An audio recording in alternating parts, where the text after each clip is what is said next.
Yo, check it out. It's your boy DJL7, and today I have a very special guest. Actually, maybe I should shoot this link over to my co-host Lisa. Shout out to Lisa. She's actually my co-host from the West Coast, Los Angeles, and she told me about Derrick Soo. She's like, "There's this guy you should check out. He's actually Asian American. You talk about how Asian Americans are really kind of not really around on the East Coast. There are some. A lot of them are, the way that Westerners like them with accents and stuff like this. Are you, by the way, Derrick, a second generation Chinese American, I or are am you born actually, here? I'm third generation. My Interesting. Okay. grandfather was the firstborn generation. My mother was second, and then myself and my half brother were third. Okay. A lot of just in the politicians out here, the ones who get elected, are literally not even born here. I'm not mad at that, but it's because there's a preference for Asians to look and sound and be a certain way. Anyways, we're going to talk more about that. I'm quite fast as an Asian American too. I believe that you're a pioneer in some ways. You're a former millionaire, I believe. That's also in your general write-up. How did you get to be a millionaire, by the way? What was that about? Well, I worked for United States government as a contractor. What was termed back then a vanilla operator for the Department of Defense. So I worked through the United States Air Force 24th STS, which is a Special Tactics Squadron. And we are the tier one that nobody really knows about because everybody's heard about DevGru, which is SEAL Team 6. They also know about Green Berets, but very few people know about the STS, the 24th STS. And that's what I was a part of. We're one of the most classified operations because some of us worked as a spy. And that's essentially what I did in counterterrorism for 20 years. Whoa, I did not know about that. Okay, so the thing is, as a contractor, like, how did that, like, were you like doing? I hear millions. What is your tech, or you were doing like manufacturing? What made you computer guy? What are you? What my specialty was the satellites system for our military, communication, data transfer, uh, uh, NOAA satellites, tracking satellites, and then satellites that exist that don't exist. Okay, So, so you have a skill so set, right, with like satellites. You have like computer knowledge or technology savvy. You're in the West yes, Coast, right? Makes sense. What happened? yes. Why haven't those skills been able to, like, I know you went homeless. Why weren't you able to really utilize those skills and bounce back in some way? That's because I operate at such a high level. There is no private industry for it. Okay. Excuse me. Okay. Very interesting. This is amazing. Yeah. Well, So okay. anyway, sorry. Uh, I'm had sure there's other somebody. countries that would be interested in. Maybe you're not permitted, right? Yeah, but aren't there Yeah, other countries I'm that would be restricted. interested in? I am Okay. absolutely restricted because of my national security clearance, and that remains valid to this day. And in the event of a major catastrophe where Um, we've had TV shows with hypothetical where uh, a whole section of our administration is destroyed. I would I'm think on that that some, list. yeah, someone with your Yeah, level of knowledge and access, hmm right? If yeah. I was the I U.S. can be government, I would, recalled. yeah, I would give you a nice administrative job instead of letting you go homeless. I would consider that to be a serious, right? I don't know if I would let you become a millionaire. I'm not sure exactly. Maybe you were I don't know if you were the owner of the business, or if you were maybe like, the contractor, right? You had like employees and stuff. You probably did.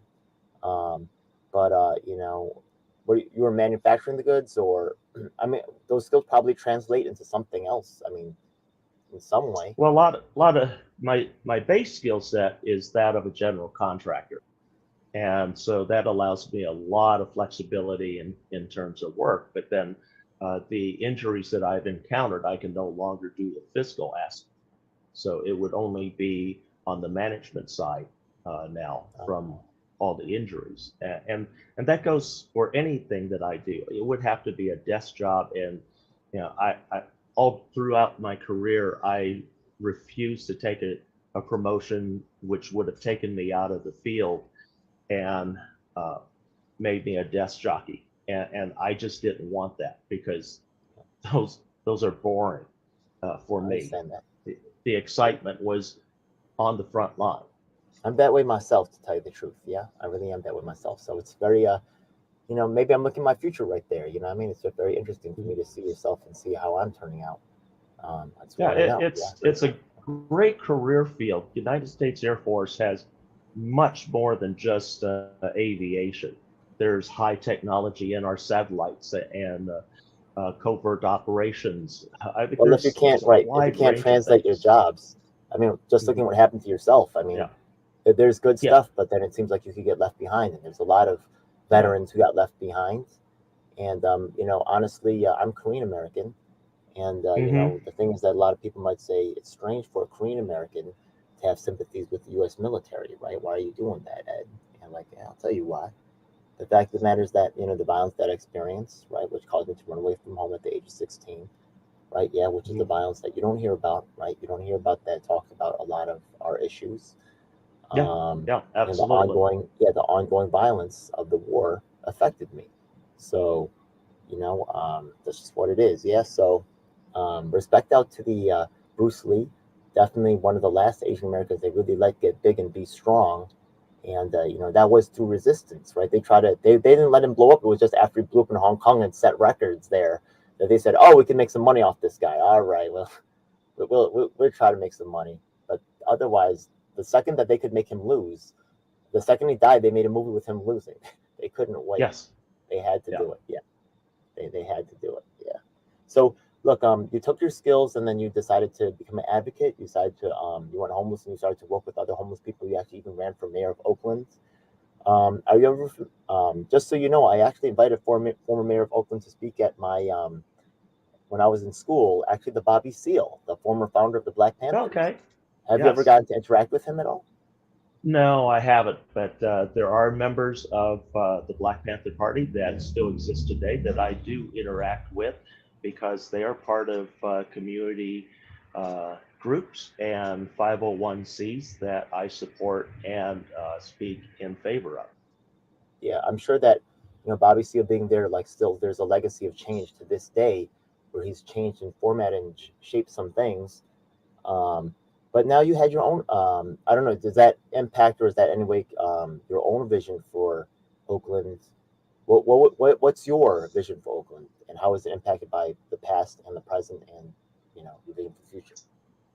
The Having been born and raised here in East Oakland, I was born on 64th Avenue, just 2 blocks away from Frick Junior High School in Okay. 1960. So I've always been a part of East Oakland. I left Oakland for a short time but I moved across the waterway into Alameda, where it was safer. Because when I moved out of my parents' home in the early '80s, it was a war zone, literally over drugs, and automatic weapon fire was common at that point. And I rarely went to my parents' home at the top of 64th Avenue in the Oakland Hills without a firearm on me. It was that dangerous, and I kept trying to convince them, "You guys got to leave. Yeah, you're going to get shot up here." And fortunately, You're also a gun rights through advocate. Am I correct? yes, I Yeah. advocate for concealed carry permits for moral and ethical people, Okay. and I have my license is a federal firearms license, which is one of the highest that you can attain. In fact, it also allows me to buy, sell, trade weapons, register weapons, and all sorts of other uh, items. But I don't go and use that portion of my license because that's not what I'm about, nor do I make any money on it. Would you say that you're more so like it sounds like because we consider the press does anyways, right? Classifies gun things as a right wing issue. I know that you have some work with advocacy for homeless people. I'm not sure exactly. I'm learning more about it, but that sounds more like a left issue. Would you say that you sit on the right left scale, or are you like maybe outside of that framework? Where do you sit politically? Politically, I'm a moderate. I sit right on the center. I listen to both sides, and I reach across the aisle to both sides to bring solutions, reasonable solutions, and financially responsible solutions, which is what we don't see anymore.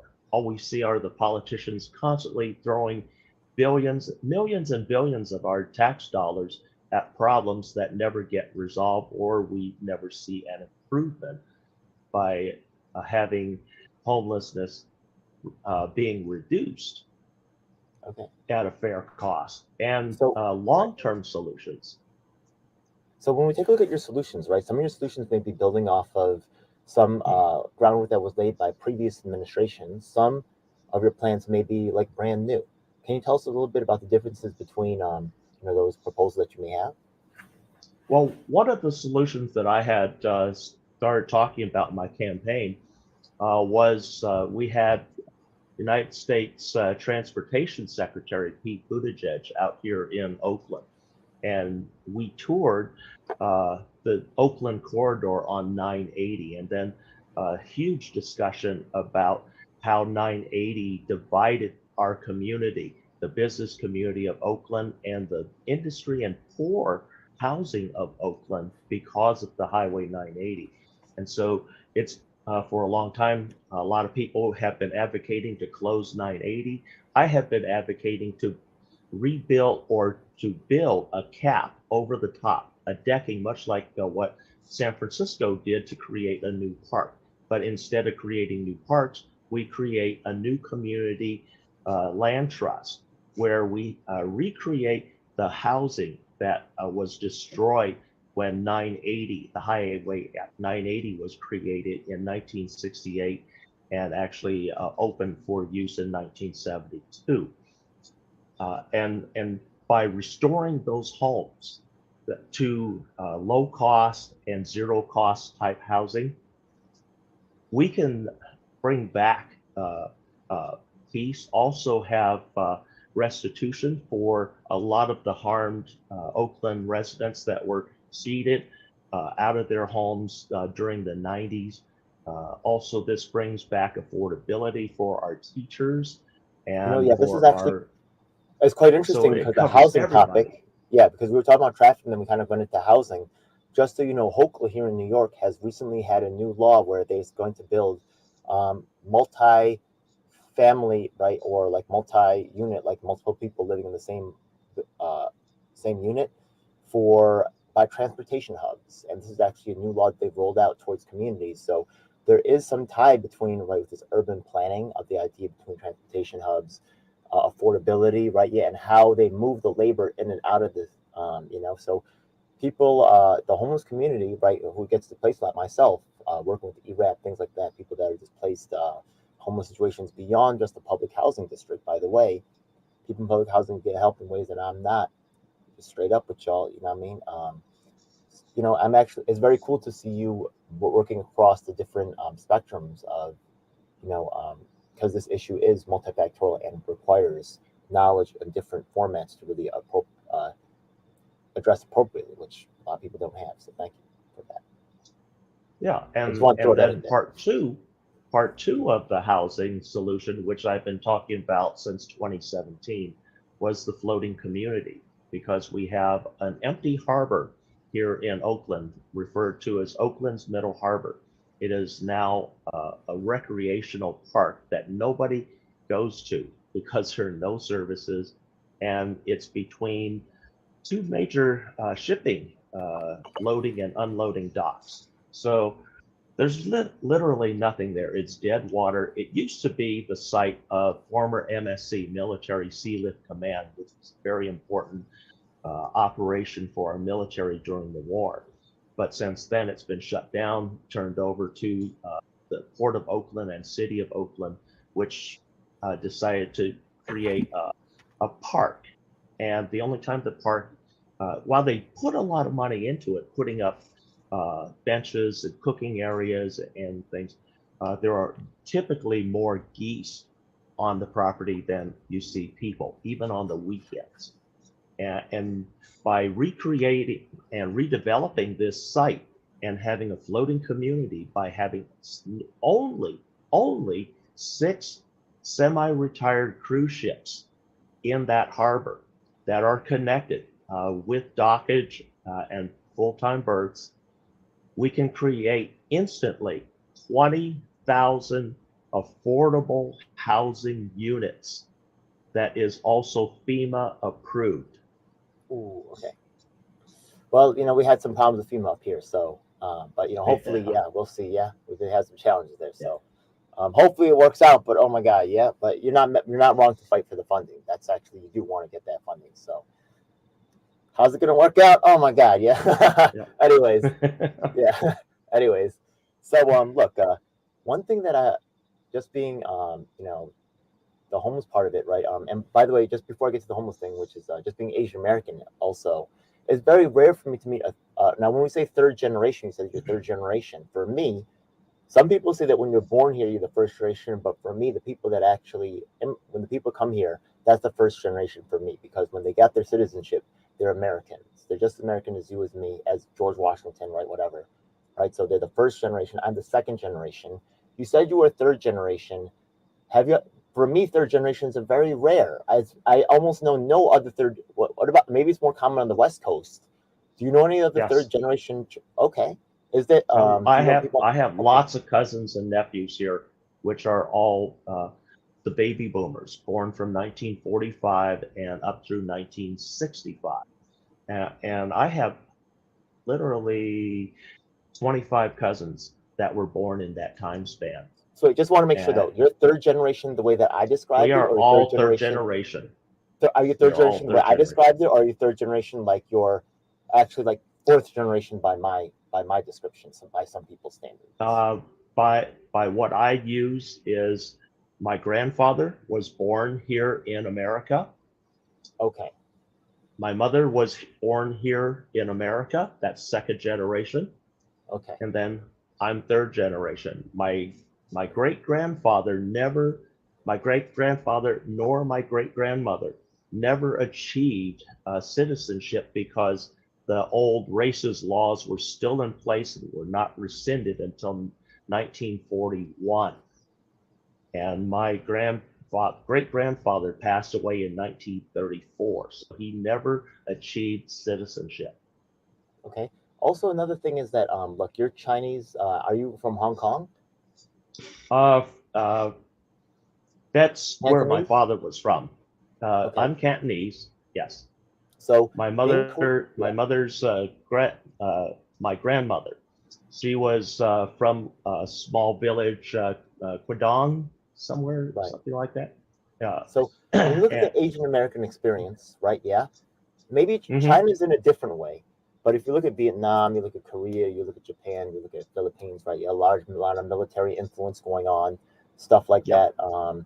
And China's kind of caught up in it, but because they're just the biggest ones, they have their own thing going on. But what's your kind of feeling as in terms of like working with the military, right, and the history of Asian American military, relationship there? Um, no, I came in and part of my watch was watching North Korea through the satellites. And so I watched North Korea for about 7 years. And a lot of that was the only real major problem that we had. We had still fairly uh, good relations with China because our trade was so strong with them. And we had so much manufacturing that was coming out of China. And unfortunately, a lot of our manufacturing that left our shores and went to China, unfortunately. Right. And so it was a good time. I hope that good relations can be restored once again with China. The previous administration really caused a lot of tension with trade because of his tariffs that he was threatening, and So, and I didn't like NAFTA to begin with when it was brought in, because I saw a lot of our trade issues that we see today. I saw them back then before they materialized, and but we still need a global market somehow, and how that's achieved. But we have to find a way to balance the trade. Um, uh, Exports from our country to China, because we sure get a lot of imports from China right now, and unfortunately, our ships that leave our shore to go back to China are carrying mostly empty cargo containers or recycled garbage. Yeah, I'm so sad that, and this goes out to the Chinese people. I just want to say, you're buying the luxury brand goods like the Louis Vuitton stuff like that. Like, it's not, you're paying so much more. We make the Air Jordans, right? Yeah, I went to Grenada, right? First socialist revolution, peaceful socialist revolution in the world, and I actually asked the community there. I was like, if Air, right, because they're black, right? Yeah, I asked like, so if people are cool with Air Jordans being made by children's basically slave labor ship in Asia, I mean, like, is that okay with y'all? And they're like, well, and this is what Grenadians said, right? I haven't asked America. This is America. I might soon, yeah. But they said, really, I guess slavery is okay because we were slaves in the past. So I guess I guess it's not our turn, but I guess it's someone else's turn.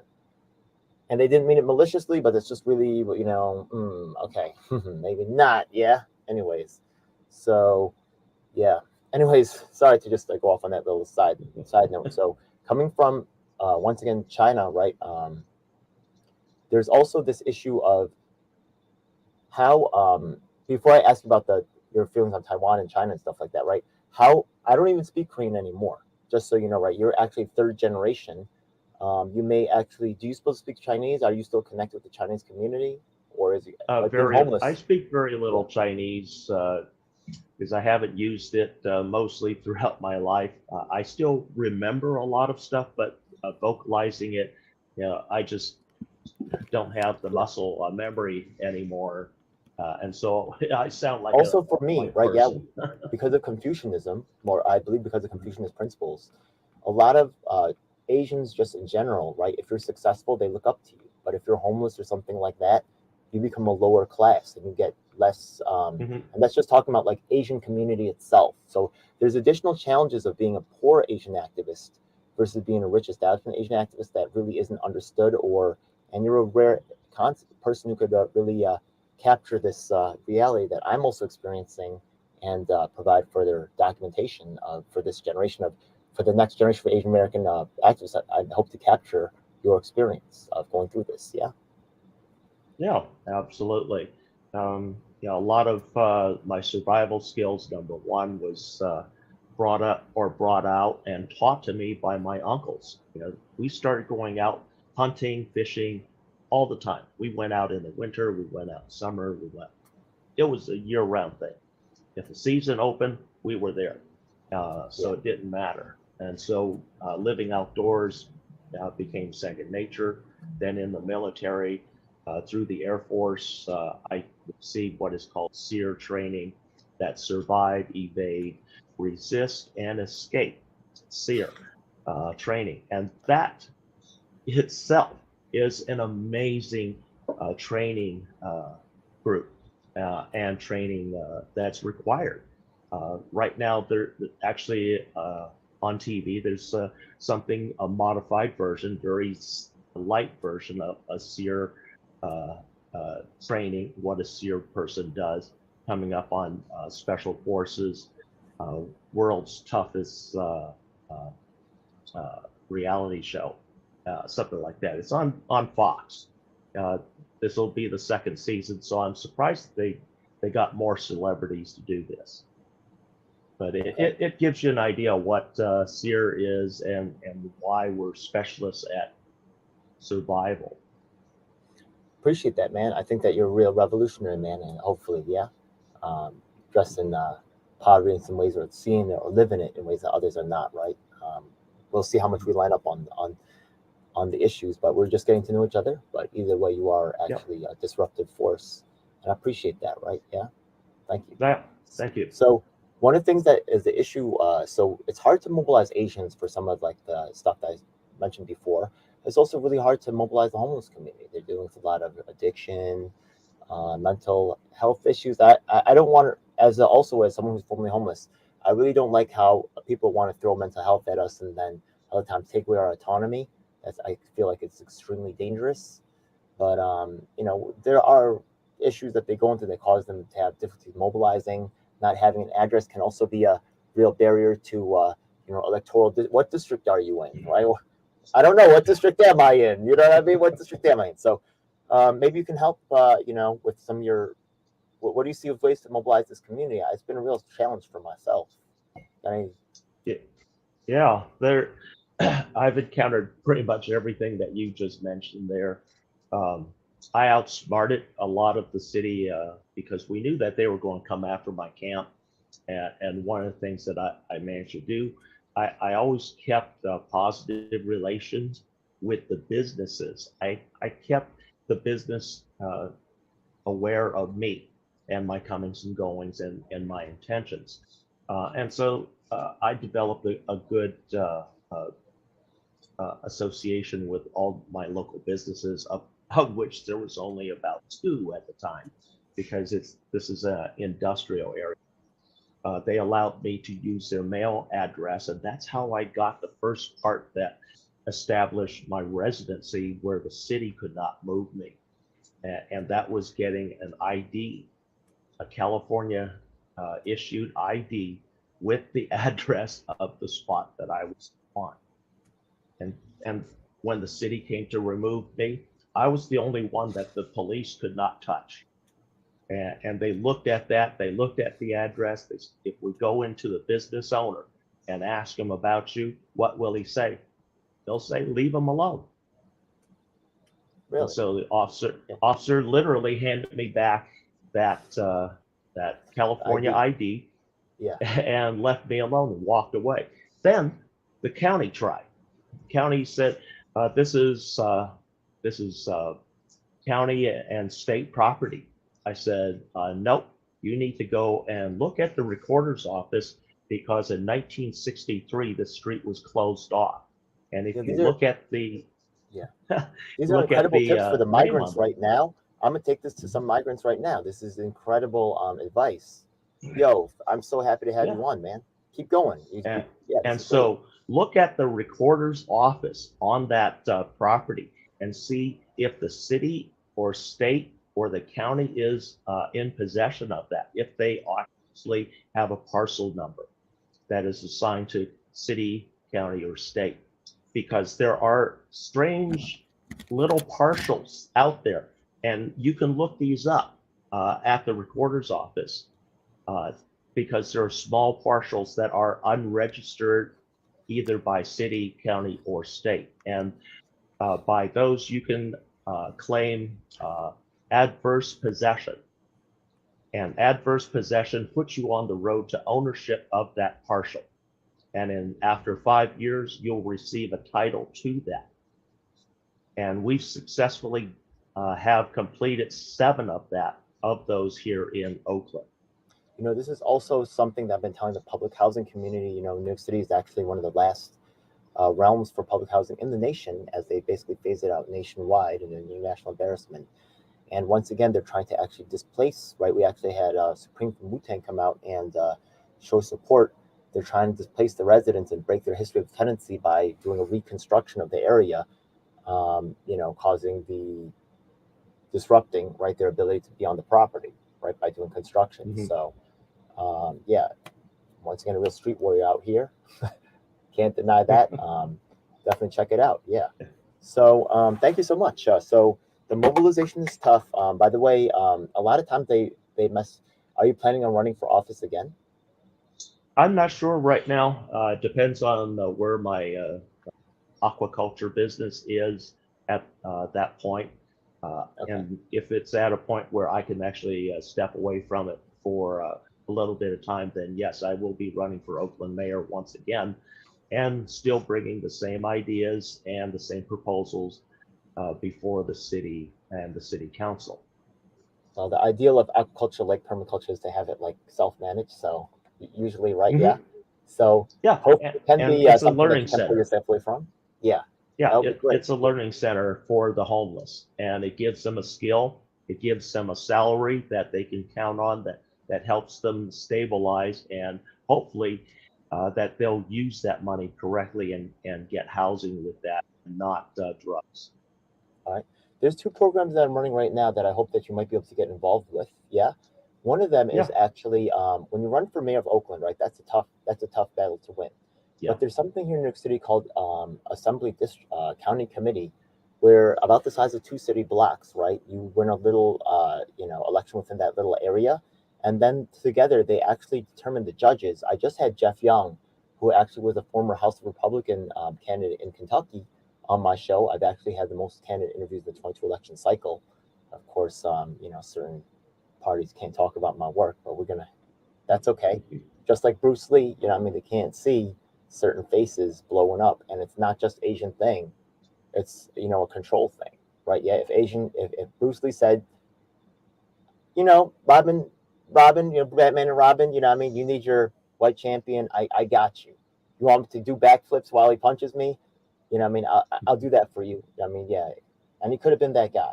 He could have been, the slapstick, funny guy to, you know, to make someone else look good, and been a star in that way. Hmm. But he said, no, I'm the star here. It's not after fake shit. Stop it.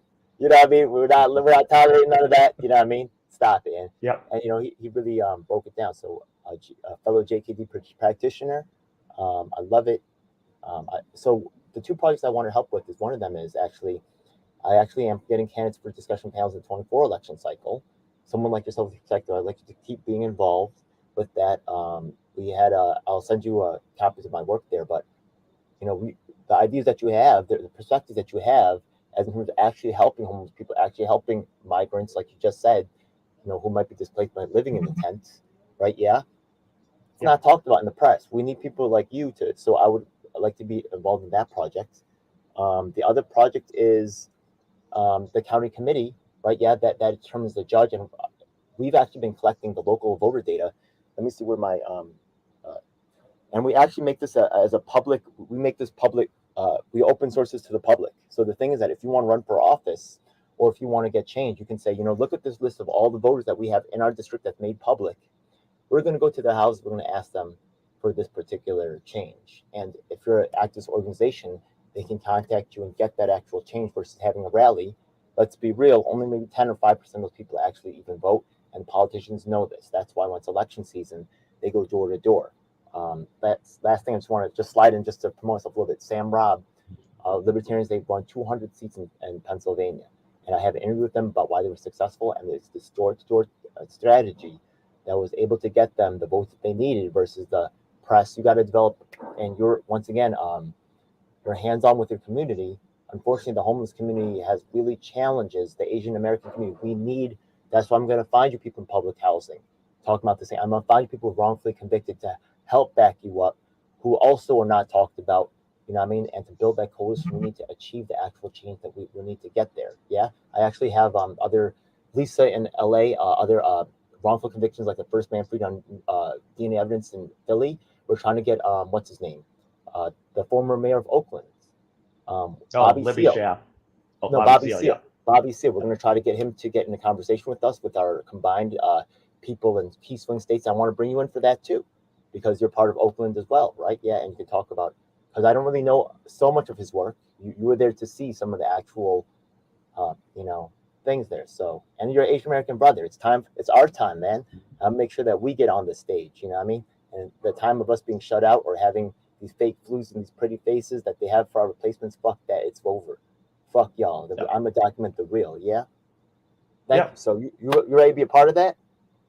I'm absolutely down for that. Oh, let's go. Yeah, let's go. And all other Asian Americans invited. Yeah. All other Yes. Asian Americans invited for real. Yeah. Come join us. I reached out to Because we need a voice. Yeah. We've been silenced for way too long. We saw that silencing happen to Andrew Yang during the presidential run. Yeah, they silenced him. And I'll tell you what, unfortunate reality is he actually sold out. Every single captain in New York City who was actually supporting Andrew Yang quit his campaign disgust as he replaces with campaign consultants. Right now, he's working with Vivek. I'm telling you right now, once again, all the campaign consultants are white. Ricky Schlott, you can look her up, yeah?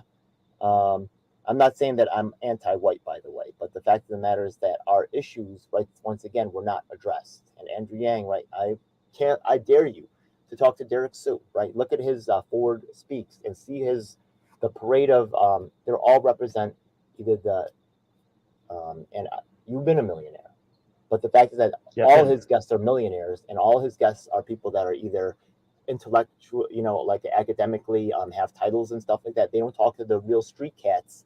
They don't talk to actual activists out here doing the work, and that's a problem, man. And Andrew Yang, man, as the latest, publicity director, Mary Anna Mancuso, also testified about the issues with your organization, which have been brought up by many before. Once again, the press is working together to squash all of our voices. Real cats on the ground. It's time for us to be heard, and trust the ones that've been with you, not the ones that they give you. So if you're willing to work with me, I'm working with you. If Andrew Yang, you come work with us, I'm ready for you, man. But if you're not going to work with us, then nah. Yeah, come to New York, man. I can't wait to talk to you, man. I talked to you several times, man. I'm coming again. I don't know if you've seen my videos with him. Yeah, I'll shoot some to you. You can check them out. Yeah. So yeah, man, what you got planned for the future? You said the aquaculture. You said you're maybe running. Yeah. What's the chances, by the way? The aquaculture is a 40-60. What's the chance of you running? About 50-50 right now. But just it's really what happens over the next few months here, because the permitting process here in California is extensive. And because of the aquaculture, we have to get a permit and pay for that permit as a water filtering plant. A water filtering plant. And so we have to pay several $1,000s for that permit so that we can run filters that'll keep the livestock alive. Okay. Has nothing to do with the water going out our faucets or down the drain. This is just filtering to keep livestock alive, literally. Yeah. And we have to, pay our dues to the county and state for that permit.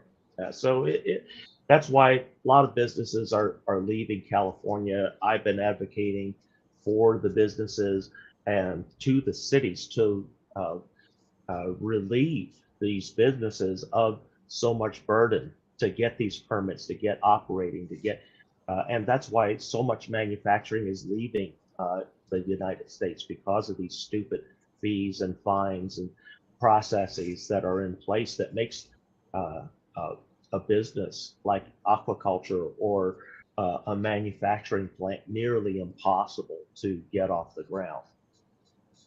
Well, nearly impossible for people that are like, small business operators or people that are and actually by having $1,000 prices, which is the same thing they're doing for the cannabis industry here in New York. They assure that only their buddies, right? Yeah, sometimes they have an application here. I think just the application process here was like $20,000 to apply for like a cannabis cultivation thing. And so you're not applying for that unless you know you're going to get it, because they can just say, oh, you applied, here's a $20,000 fee. Oh, you don't get it. They can literally just do that to you. So who's going to apply for that? You know somebody, you're getting it, or you don't make that investment. And the crooks of California are even worse, exactly like you say, but it starts at $1 million for that license for a dispensary. It's ridiculous. What crops are you growing, by the way, with your aquaculture? Oh, the aquaculture will be growing Louisiana white shrimp. And so these will be live and available to restaurants and seafood outlets. I love shrimp, but sell so much food. Shrimp comes from toxic like pools in like Asia, which they're not investigating. Mm-hmm. I was really thinking that I would, I love shrimp, but I'm a little bit scared to eat it, to tell you the truth. And what we're doing, we're actually modeling a very successful model that's been around for some time now out of Southern California. and they do between $3 and $5 million annually, and they can't keep up. They just don't have anywhere where they can grow out any further, so they're kind of limited there. So we're taking their same processes and everything and just moving them to Northern California, where actually the weather's more conducive for the livestock, where How we far are won't you? have. How far are you guys away from production? Are you guys in We're production a now? year out right now, year from opening the doors, and then all of the first 6 months, everything, all the larvae will be coming out of Louisiana for our base stock, and then after that, we'll be able to sustain our own breeding stock at that time. Are you ready? Maybe you already have like some agreements with the local restaurants or things like that, but I'd be glad to help promote your product and maybe help get pre-orders. Or if you guys also are designing those whole systems, if those are compatible with other states, maybe, to help start the revolution in other places, or maybe even just open, what do they call it again? A franchise operation? I don't know. Yeah. But that Yeah, would be cool. Yeah. we want this to be duplicatable and easily duplicatable, and that's why we're starting with the homeless population, because number one, it's an easy trade. There's not a lot of hands involvement in there other than testing of the water, making sure that the livestock is fed on a regular basis, the filters are properly maintained, and the water temperature and softness are maintained. So those, Do you guys have a website where? Yeah. Do you guys have a It's website where very people can simple. follow this project? We It don't sounds very have one interesting. up yet. Yeah, once we get all of our permits in place and start the actual construction, then we'll probably go on a live feed on a 24 hour, so that you can see the progress from nothing up to the time when we get our first larvae from Louisiana. You're making me hungry for shrimp right now, man. I'm hungry, man. I want to eat some shrimp now. Yeah. Oh man, you make Yeah, me hungry. Yeah. and the other side that we're looking at are urban farms, and Okay. these grow pretty much everything that you see in the stores, but through hydroponics. And so we're looking at open property right here near the Oakland Coliseum that is perfect for this type of setup, and then just setting up a type of glass house to enclose everything. And so you can get actual vegetables and fruit that are better for you, because they're not grown in the dirt. They don't have pesticides, and they're grown under controlled conditions. And we can grow year round. So things If that are I typically could only gamble on a summer. guy, Yeah. if I could gamble on a guy to help design an aquaculture system that works, I'd choose a guy who worked on satellites. I mean, obviously using some of his mechanical skills. I mean, I think that you Yeah. could get some being in California, maybe the economic conditions have gone bad, but it sounds like you get some venture capital, man. You ever Yeah. you floated it We're out yet? we already secured a couple of investors. Yo, So hook me up. they're Oh my God, maybe you have a job for me. Oh my God, this is crazy. Oh, your man's about to blow up. Holy, oh. Yeah. Okay, So it sounds that's amazing. why we're able to move forward so quickly. Yeah. Yeah, I could see it. Like Yeah. Derrick's fried shrimp. I would like even a restaurant, and I knew it was grown like from a well-sourced place. That would be kind of cool. I could really see that being a thing, man, for real. Yeah. Yeah. I really hope Yeah. it. I really hope it's something. Yeah. I could Because see we that. also stuff. want a center so that folks can actually see what they're about to eat through fish tanks, through Oh aquariums yeah, that there. would be amazing. And so Yeah. it's an education center Oh, also, the kids so would that you love can it. see. Yeah. Yeah. So it Oh my educates God. people from Yeah. larvae to table. Yeah. That would be great. Yeah, because you get to, I'm especially about shrimp. You hear about all the toxic stuff going on in the shrimp, like especially. Definitely. Yeah, I love shrimp. Yeah, hell yeah. So thanks a lot, man. Oh, And you it's made so me so much hungry, healthier. man. Yeah. So how can people follow your work then? Derrick Soo, DER. Your name's on the screen. Just Google him. There's plenty of interviews with him regarding his homeless advocacy stuff like that. Just anything else you want to really tell the audience before. Yeah, you can follow me on Facebook at Derrick Soo, and then also I'm on Threads and Instagram. I still am on X, so you'll also see my posts on X. And you can email me at suederrick@yahoo.com if you have some questions or you want to just say hi. I get a lot of mail, so it may take me some time to get to you, but I'll eventually get to you. Besides Bruce Lee, are there any other Asian American activists that you really kind of recognize, or maybe you follow the lineage of? Or go ahead. Well, I just did follow Jackie Chan because he was in Enter the Dragon. I do remember him from that. And then he puts a comedic side to martial arts, so it's not so hard edge all the time, because that was one of the drawbacks of some of those old time martial arts movies that came out of Hong Kong, because they were just a little too hard edge and they didn't put any comedy in it. And Jackie Chan changed that. And Jet Li, he was incredible in The One. I loved it. Yeah. But they're all right. Yeah, they're all successful in China, and it's Yeah. just the U.S. media that wants to take advantage of that. Right. But they didn't let any Asian Americans. Right. Yeah. If you're from America, they don't want you doing nothing. Yeah. So. Yeah, and that goes back to 1972. The TV show that came out called Kung David Fu. Carradine. Oh my David gosh. Carradine. That show was actually Bruce Lee wrote that show under the name Warriors, and so that show, Bruce Lee was going to be the lead character, but because his English was not perfect, the producers and directors at that made the show said, no, we can't use him. And Bruce Lee is actually 25% German. So he is really? white and Chinese. Yes. I know that. Okay. Very few people know that. Is it on his mother's side or his father's side? It is on, I believe, his mother's side. Interesting. Okay. He does have a different look for a Chinese guy. He's got a very unique look. Yeah. Like I've seen your look as a Chinese guy. Most people don't know that. Yeah. Oh, that's cool. Yeah, that's cool, man.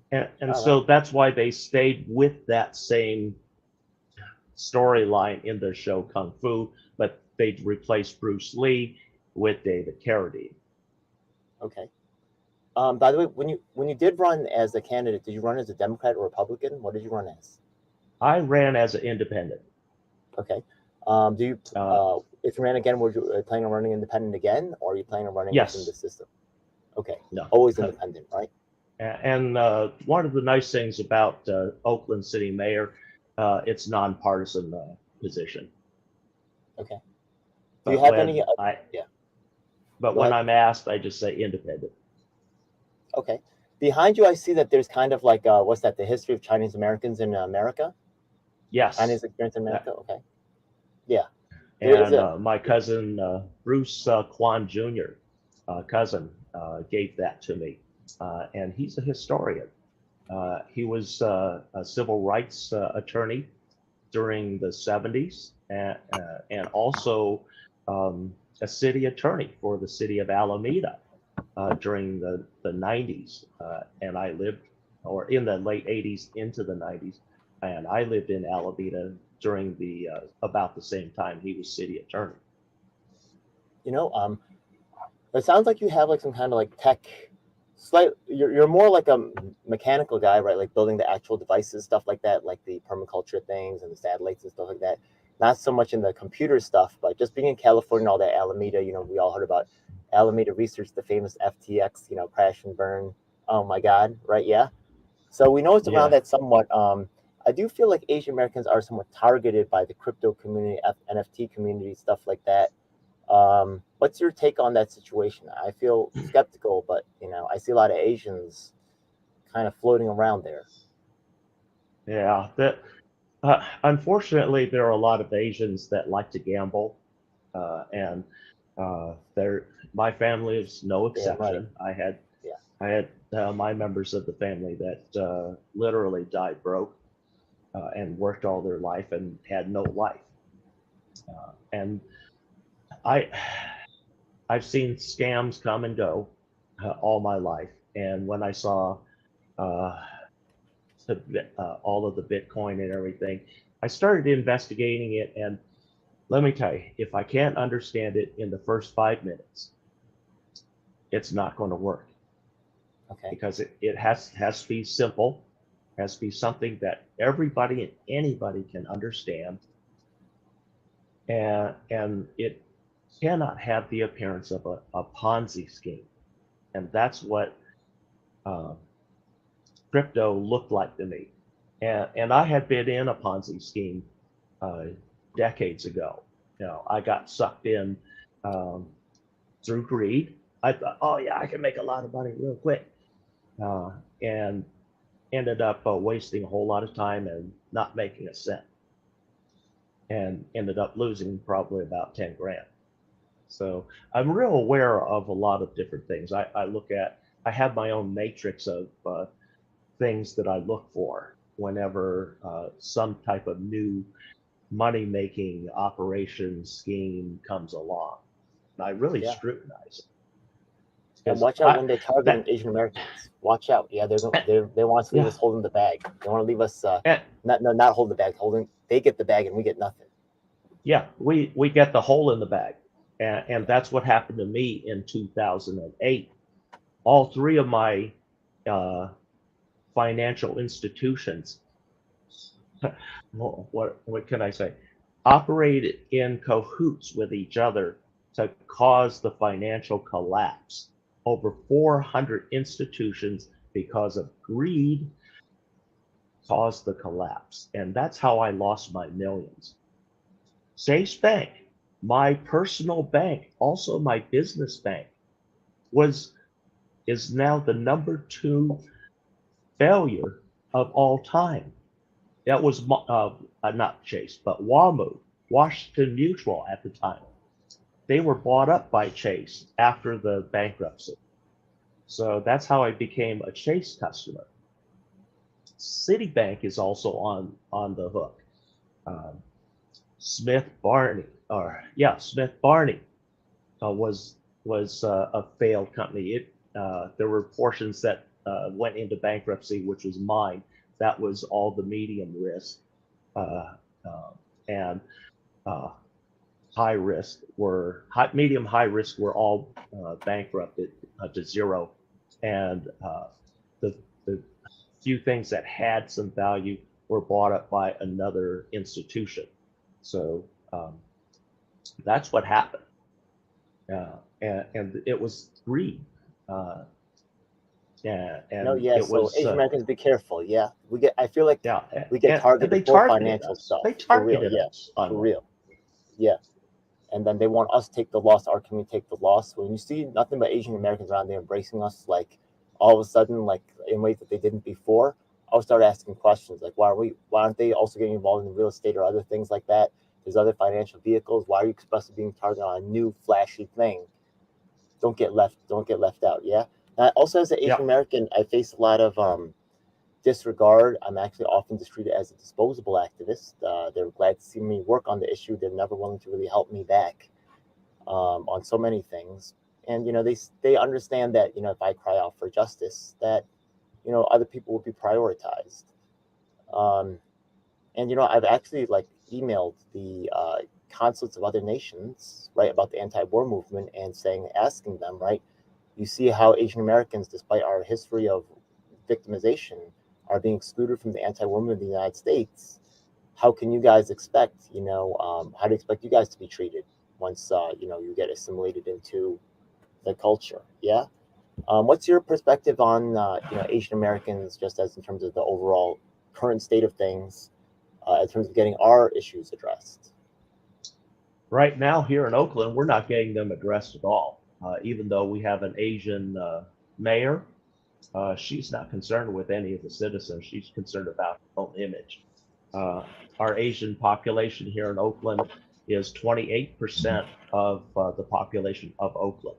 So that is a little over 100,000, 120,000 Asian folks that live in Oakland. and I'm one of them.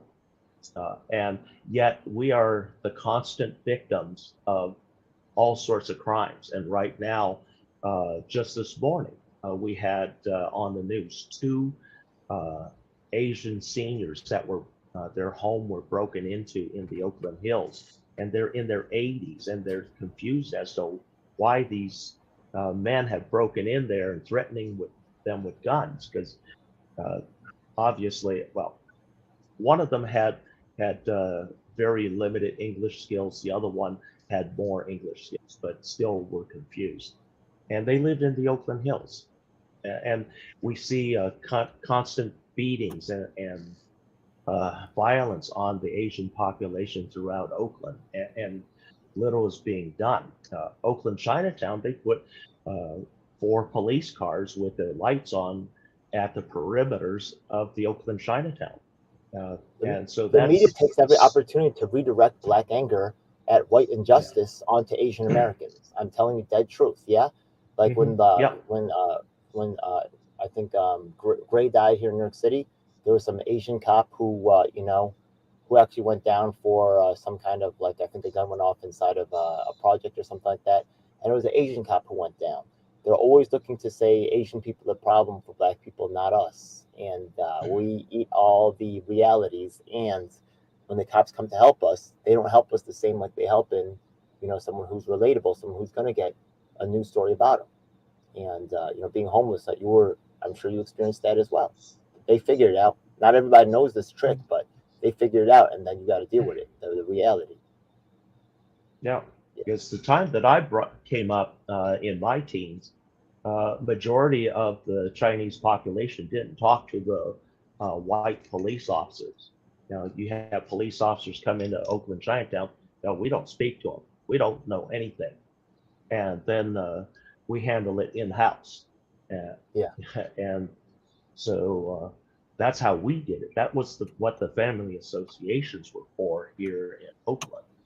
We deal with the crime and criminals up close and personal. Forget the police, because the police, all they're going to do is just go slap them on the back of the hand if they do anything, or they take the report and then put it in the garbage can. That's how we were respected. And today, police officers, that do respect me, I love them. And I have great respect for them. But then there are those there that are antagonistic to the homeless, and they may not have known who I was, but then they're very antagonistic, to just like as if I were a criminal, and talking about, well, what's your number? It's like, number? What are you talking about? You're a parole officer. Who's your parole officer? I don't have one. And then they just bullshit. We know you have one. You're out here. Yeah, California different. They have a different culture. They have real problems going on with racism in the department. Yeah, we luckily see New York is not city of Antioch. They probably, California is way different. It's crazy out here. Okay, so Asians need to actually start our own, right? Self-defense. Once again, my man over here is actually a guns right advocate, and you make things real for us. We just gotta go on the rooftops. It is what it is. Yes, I'm not trying to promote that, but I'd rather live in peace. But if y'all ignore our issues, we're gonna do what we gotta do. That's just sorry. Because I would have been going John Wick on you if you break into my business. Back in the old LA riots, the Korean community protected their community and their businesses by being armed and actually shooting looters on site back in the day. And I would be all about that right now. If I had a business here in Oakland, I'd be sleeping in it, just like I am right now. I'm sleeping in my business. Come in my business, I'm going to give you a what for. Not trying to be a hard guy or anything like that. Really, I'm very sympathetic to the people on the street. But once again, right, this is all we got.